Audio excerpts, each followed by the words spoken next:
Piles या बवासीर का कारण और उसका समाधान। नमस्कार, दादी योगा चैनल में आपका स्वागत है। देखिए, पाइल्स या बवासीर ये गुदा में होने वाला रोग है जो बेहद तकलीफदेह है। लेकिन मैं पहले आपसे एक रिक्वेस्ट करूंगी। देखिए, पाइल्स तो आप जानते हैं, कब्ज इसका बहुत बड़ा कारण है, तो ये बहुत से लोगों को है, लेकिन इसके ऊपर लोग चर्चा नहीं करते हैं ज़्यादा। तो मैं आपको बताऊं, जो मैं आज उपाय बताने वाली हूँ वो 100% लाभदायक है, अक्सीर है और लाभ पहुँचाएंगे ही, ठीक करेंगे ही। तो मैं आपसे रिक्वेस्ट कर रही हूँ, आप चैनल से पहली बार जुड़ रहे हैं तो प्लीज़ सब्सक्राइब कर दीजिए। आपका एक सब्सक्राइब, मैंने बोला, मेरे उत्साह को बढ़ाता है। और ये जो उपाय बताऊंगी सच में पूरी तरह से उस रोग को ठीक कर देंगे। तो चलिए अब आगे इस पर बात करते हैं। ये बेहद तकलीफ दे तो है ही, इसमें रोगी को कब्ज बहुत ज़बरदस्त रहती है और साथ ही साथ गुदा में जलन, चुभन तो ये भी होती है। गुदा में सूजन, मस्सा या गांठ हो जाती है और गुदा पे ज़्यादा दबाव भी पड़ता है, तो भी इस रोग का एक ये कारण है, जिसके कारण शौच करने में असहनीय पीड़ा होती है।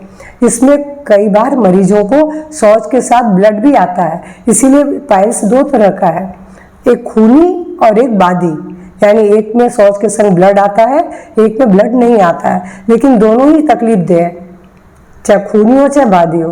क्योंकि जब भी मरीज बैठता है तो बैठ भी नहीं पाता है उस दर्द और चुभन की वजह से, और लैट्रिन जब जाता है तो भी उस समय बहुत तकलीफ होती है उसको, क्योंकि जो गांठ बन गई है वो उसकी वजह से जब उसे टकराता है मल तो बहुत पीड़ा होती है। तब आप सोच लीजिए कि ये रोग तो मतलब तकलीफ दे तो बहुत है। अब इसको उपचार भी बहुत सरल है, ऐसा नहीं है। पहले किसी भी रोग को कारण को जान लें और कारणों को दूर कर लें तो रोग हमेशा के लिए दूर हो जाता है। तो सबसे पहला कारण तो मैंने कहा कब्ज है, तो कब्ज को दूर करना जरूरी है। और दूसरा है मल त्याग के समय जो लोग बहुत जोर लगाते हैं, तो जोर ना लगाएं। नहीं हो रहा है ना, कोई बात नहीं, दूसरे उपाय अपनाइए। जो मैं उपाय बताऊंगी उन उपायों से आपको मल त्याग में जोर नहीं लगाना पड़ेगा। पानी खूब पीजिए। तीसरा, लंबे समय तक जो लोग बैठे रहते हैं उनको ये तकलीफ ज़्यादा होती है, तो कोशिश करें लंबे समय तक ना बैठें। हर आधे एक घंटे के बाद अपनी जगह से उठ के थोड़ा टहलें, फिर बैठ के काम कर सकते हैं। गर्भावस्था में भी ये समस्या होती है, तो लेकिन गर्भावस्था के बाद फिर ये रोग ठीक भी हो जाता है।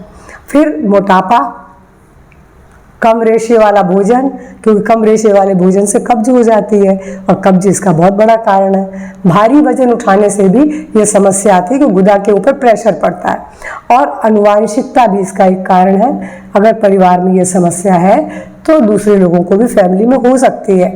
और कई बार पुरानी खांसी से भी ये समस्या हो जाती है। तो मैंने आपको बहुत सारे कारण बताए, तो कारणों को तो दूर किया जा सकता है, लेकिन हाँ, अगर इसका समाधान चाहिए तो पहली बात तो है पानी पर्याप्त पीजिए। पानी में कंजूसी मत कीजिए। कोशिश कीजिए, आपको पाइल्स है तो आप हर घंटे थोड़ा पानी पी लें। और फाइबर वाला भोजन करें जिसमें बहुत रेशा हो, क्योंकि मोटा अनाज में रेशा होता है, फलों में रेशा होता है, सलाद में रेशा होता है। इन चीज़ों को अधिक लें, जिसमें अगर फाइबर होगा तो फाइबर हमारे आंतों की सफाई करता है, झाड़ू का काम करता है। तो जब आपके आंतें साफ रहेंगी तो ये रोग ठीक हो जाएगा।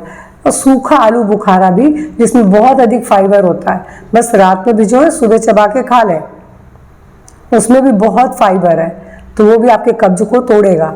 फिर एलोवेरा, अगर आपको इस समय घाव है, उसमें दर्द है, जलन है, तो आप 150 से 200 ग्राम एलोवेरा चबा के खा जाए और उसके बाद उसका रस पी सकते हैं। और उसके रस को, मतलब एलोवेरा के जेल को, आप गुदा में लगा भी सकते हैं, जिससे दर्द और जलन में राहत मिलेगी। और खाने में अंजीर बहुत अच्छी है, भिजो के खाना। पपीता भर प्लेट खा सकते हैं, क्योंकि ये इसका एक उपचार भी है। पपीता भी कब्ज को दूर करता है, बहुत रेशा है उसमें। अमरूद भी बहुत अच्छा है। और अभी गर्मियों में आने वाला बेल फल, बेल आप सब जानते हैं, लोग शरबत तो पीते हैं, लेकिन मैं आपसे बोलूँगी क्योंकि इसका बहुत बड़ा कारण कब्ज है, तो आप बेल लीजिए, उसके गूदे को खा जाइए। रस नहीं बोल रही हूँ, बेल के गूदे को खाइए, ऊपर से 1.5-2 गिलास पानी पी लीजिए सुबह ही सबसे पहले। अगले दिन सुबह इतनी बढ़िया से पेट साफ होगा कि कब्ज नहीं रहेगी आपको। कुछ दिन खा लीजिए, कब्ज दूर हो गया तो रोग भी दूर हो गया। और गाजर या गाजर का रस भी बहुत अच्छा है इसके लिए। तो मैंने आपको कुछ ये तो उपाय बताया आहार के लिए। अब मैं आपको इसका मतलब दवाई वाला उपचार बता रही हूँ। सबसे पहले देखिए, काली मिर्च सबके घर में है, तो 15 से 20 काली मिर्च ले लें, चाहे वो सफ़ेद हो चाहे वो काली हो, कोई फ़र्क नहीं पड़ेगा। उसे चबा के खा लें। ऊपर से 1 चम्मच यानी 10 ग्राम गाय का घी पी जाए। बस 3 दिन करना है आपको, एक एक बार दिन में।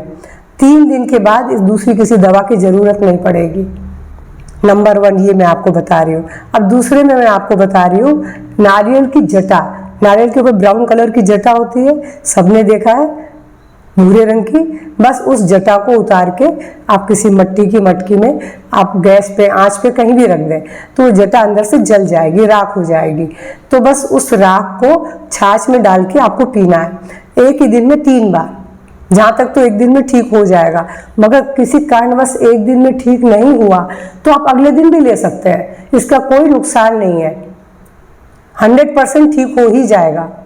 और तीसरा मैं आपको फिर बता दूं, 1 कप दूध लेंगे, ताज़ा या कैसा भी दूध लेंगे, उसमें आप नींबू निचोड़ें, उतना नींबू निचोड़ें कि दूध फटने जैसा हो जाए, बस उसी वक्त पी लें। तो खूनी या बादी, ये तीनों उपाय आपको हर तरह के बवासीर को जड़ से दूर करेंगे। लेकिन हाँ, मैंने बोला जो कारण है, कारणों को दूर कर लीजिए। और जो एक बार ठीक, ये ठीक तो कर देंगे, लेकिन अगर आपका आहार नहीं बदला तो फिर से ये समस्या होगी, फिर से कब्ज होगी और फिर से समस्या होगी। तो प्लीज़ कब्ज को नहीं होने दें, पानी खूब पीजिए। और मैंने बोला अपने खाने को बदलिए, उसमें फाइबर वाला खाना हो, फलों में बहुत फाइबर है, सलाद में बहुत है, सब्जियों में बहुत है, फिर मोटे अनाज में बहुत है। तो अब इस तरह का खाना खाएंगे तो कब्ज नहीं होगी, तो रोग भी नहीं होगा। और मैंने बोला कि जो गर्भावस्था में होती है उसका समाधान गर्भावस्था के बाद हो भी जाता है। तो चलिए, और अनुवांशिकता भी है तो भी अपने आहार को बदलकर इससे बचे रह सकते हैं, कोई मुश्किल नहीं है। तो मैंने जो आज आपको उपाय बताए हैं, ये उपाय 100% कारगर हैं। बहुत लोगों के ऊपर ये आजमाए हुए हैं, आप आंख बंद करके इनका उपयोग कर सकते हैं, इनका कोई साइड इफ़ेक्ट नहीं है। तो प्लीज़ मेरे चैनल से पहली बार जुड़ रहे हैं तो सब्सक्राइब करेंगे और इसको शेयर खूब कीजिए, क्योंकि मैंने बोला पाइल्स की समस्या कब्ज के कारण होती है और कब्ज बहुत लोगों को है। अब बहुत सारे लोगों को ये समस्या होगी, पर शर्म के वश बहुत से लोग इसके ऊपर चर्चा नहीं करते हैं। तो प्लीज़ शेयर खूब कीजिए, और मेरे चैनल से पहली बार जुड़ रहे हैं तो मैं फिर से आपसे रिक्वेस्ट कर रही हूँ कि प्लीज़ सब्सक्राइब करेंगे। नमस्कार, धन्यवाद।